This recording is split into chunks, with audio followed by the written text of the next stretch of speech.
Hey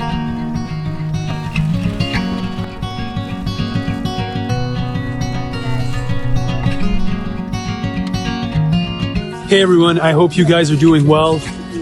This week's in the episode, I'm doing something special. I'm actually in Seattle doing some consulting work with a good friend of mine, Alex, from Ecolibrium Farm. And I thought it would be great to introduce you guys to him and his concepts of farming that are really interesting. He's doing brilliant work here. And me coming down here is to help him set up a new farm project that I'm hoping to document and really perhaps show you guys more of what we're going to do here. So make sure to subscribe to the channel if you like what we're doing here. It's important. It gives us the signal that we should keep on producing these.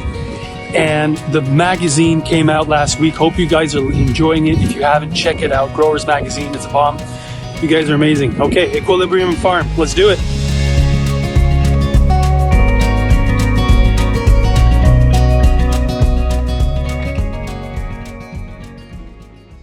I am Alex Meislish, the owner of Ecolibrium Farm here in the King County, Sammamish Valley of Washington State.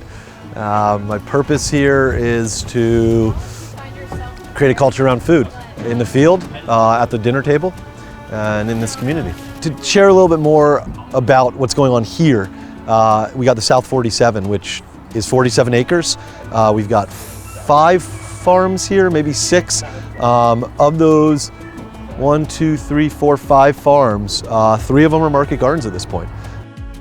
You are in, like with others, in this piece of land, but now you're migrating away to a permanent land. And a lot of the things that we had seen that are not quite perfect here will be adjusted on the new piece of land. Absolutely, absolutely. It's a classic reiteration, right? I mean, everyone's always doing this, and we get a chance to really take what worked, what didn't work, and design it from the very beginning. Want to show us a few things that you'd like to perhaps do a bit differently on the new place? Absolutely. Let's go walk around. Yeah.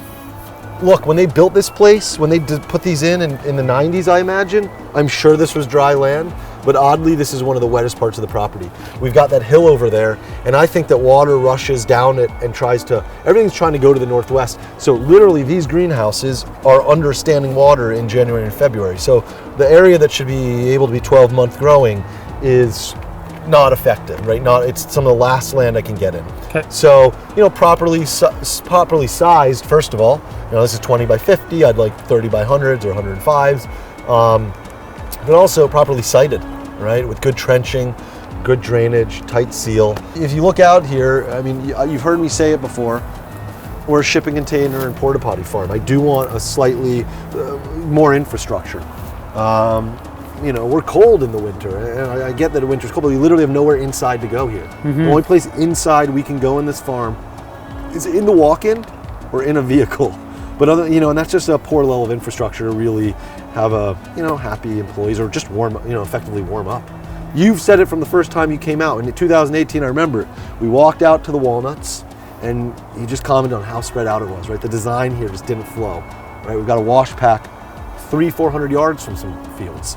But then also, we've talked in the past, and you know that the culinary part's really important to me, and it was a challenge here, right? We ran a dinner series 500 yards that way with no power, no potable water, having real infrastructure to run a nice dinner program. We're so close to the city. We work with a lot of the great chefs in the city to have them come out, do on-farm meals, but with real infrastructure, because there's a heavy lift for them.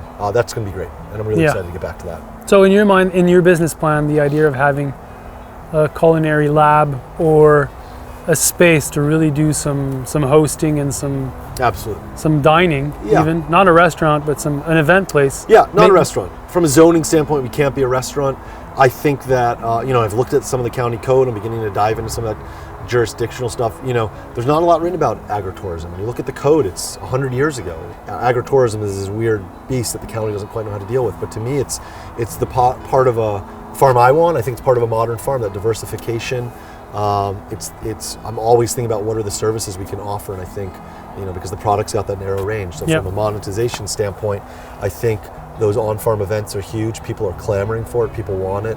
And I think, as you're going to see, if the location is right in the heart of the wine district here. and people can be looking for it. So I'm excited. Alex, I think that you're selecting cultivars that are, really more specific to perhaps the taste of chefs, and are you into that, or? Yeah, for me, some of the most fun I have in winter is I mean, from a farming standpoint, is going in and handing chefs seed catalogs.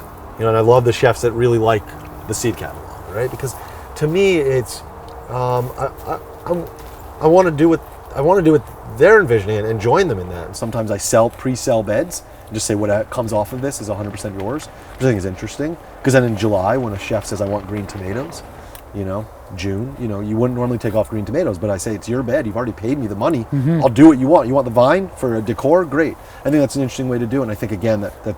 So you're renting the growing space, or you did that in the past? Yeah, or that's what you'd like to do, or tell me about it.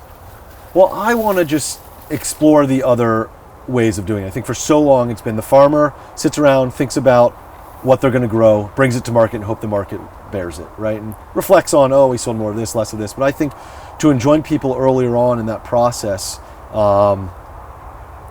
brings them along, makes them more invested in it, and I do think it. So I'm always looking for ways to do that. And one of the iterations I had with one of our clients was to pre-sell them the beds, and I think it reduces our risk. And I think we have a lot of risk, because what we try and do is predict nature, which is a fool's game in a sense, but an enjoyable process. So wherever I can reduce risk, I want to, and that feels like the conversations with your purchasers, your customers, is a way to reduce that risk. On the new farm, Alex. Yeah. What do you see is going to be the big difference between what you're doing here and what you're going to be doing on the new farm?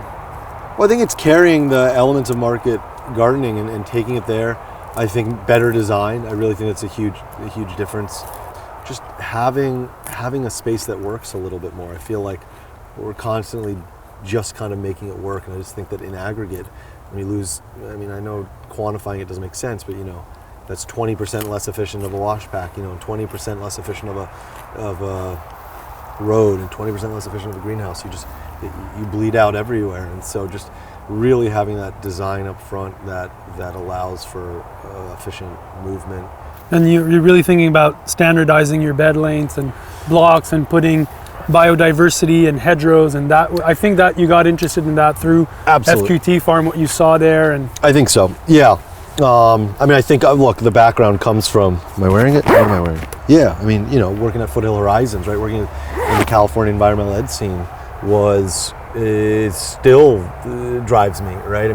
Really making a robust ecosystem, making a farm part of a robust ecosystem is endlessly interesting to me, and it's fun because we know how to grow plants, but then also how to create great habitat. Every time I see a new species of, today we're looking at the kingfisher and the heron, right, and the kestrel that showed up, and the barn owl that comes. This is exciting. Yes, I understand the business side of it and the money to operate and selling things at a premium, but another way to think about success is ecosystem success,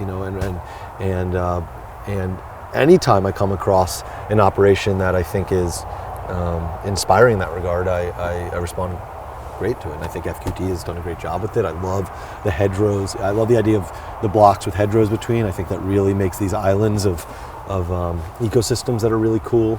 I'm curious to see, as we work with landscape architects and architects in general, can we build ponds in? Can we, add, get more amphibians there?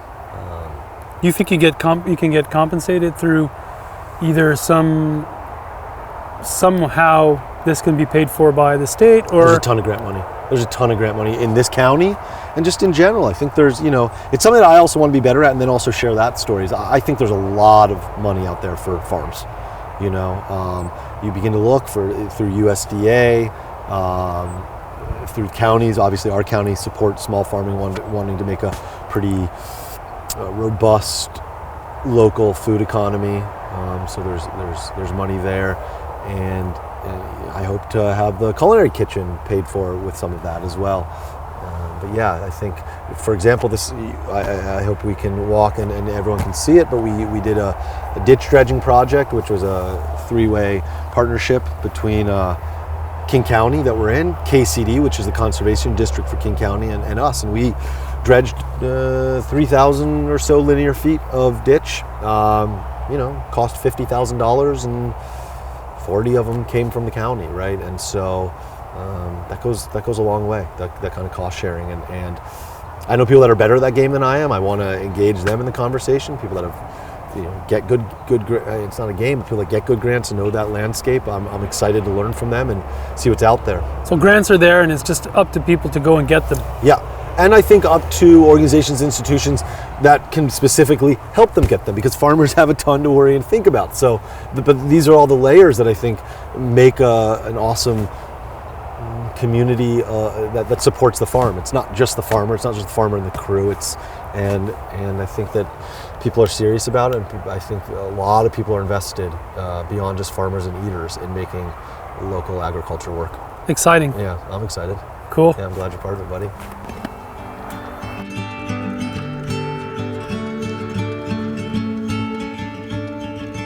So here we're at the new farm that Ecolibrium Farm and Alex's team wants to build. It's an old vacant farm lot that has a lot of potential, really does. And it's just a matter of designing it well and understanding the contours and understanding the opportunities of the land and also the constraints that the land has. So where should we put the field blocks? Where should be the greenhouse? Where should be the wash pack station? Just like kind of assessing all of this. Because sometimes even if there's a building, it might not be the smart way to just do everything in that building, because if it's at the other end of where you're going to be putting your market gardens, then it might be better to just have things simpler, something not as expensive built closer to it. Later on, we are meeting with architects, and the goal there will be to have their perspective on some of the constraints that might be legal, that might be with regards to permit, what's possible, what's not, and also in the end to have a clear map. For a lot of growers, they imagine that there's a cost that's too expensive to hire people to help make designs, but from my experience, it's better to have that and make the errors on paper before. Like going over the design, looking at it from a bird's eye view allows you to understand what your flaws might be, or problems in what you thought or what you didn't think that you should be doing. And it's really advantageous to have that done on paper beforehand.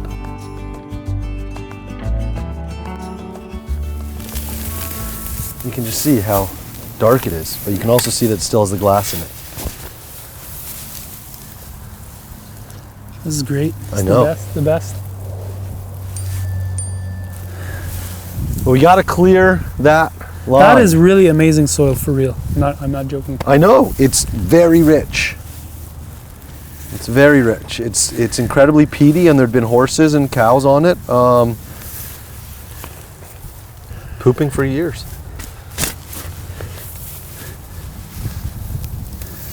It's peaty. You see, there's no, like we're at 18-inch, and it's still one solid. Oh, dude, solid horizon. Horizon. We dug a pit because when we were exploring for septic, you'll see the septic pits down there. We dug one there. He went as far as he could go in the mini excavator, 7-8 feet. It was still, I saw wood chips at the base of it. It was peat the whole way down. Yeah, and if you taste it, you really get a feeling for the minerals that are in it. And it gives you a feeling of this is the right place. It's fertile. Yeah, I can taste the fertility in it. The fecundity. It's very fecund. And it'd be great if the greenhouse connects to the eating room, and then there's a big glass wall. Even the first 10-15 feet of the greenhouse can be converted into that would be fantastic. Do you want to walk the whole way and back? Yeah. It almost feels like a bog, like a peat bog. And many people don't know this, but market gardening, the word comes from the French word maraîcher. The maraîchers, the original market gardeners, are from Paris in the 1800s. And maraîcher, that word is called after the marais, which is bogs. And because the market gardeners, what they would do is that they would they would work in soils like these, and they would drain them, and then there was black soil, like they would go really, really deep, really fertile soils, and then they would put a lot of horse manure into that. But that's the origins of you know, intensive vegetable production, is working in these bogs. And so that's really interesting how this soil is somewhat that.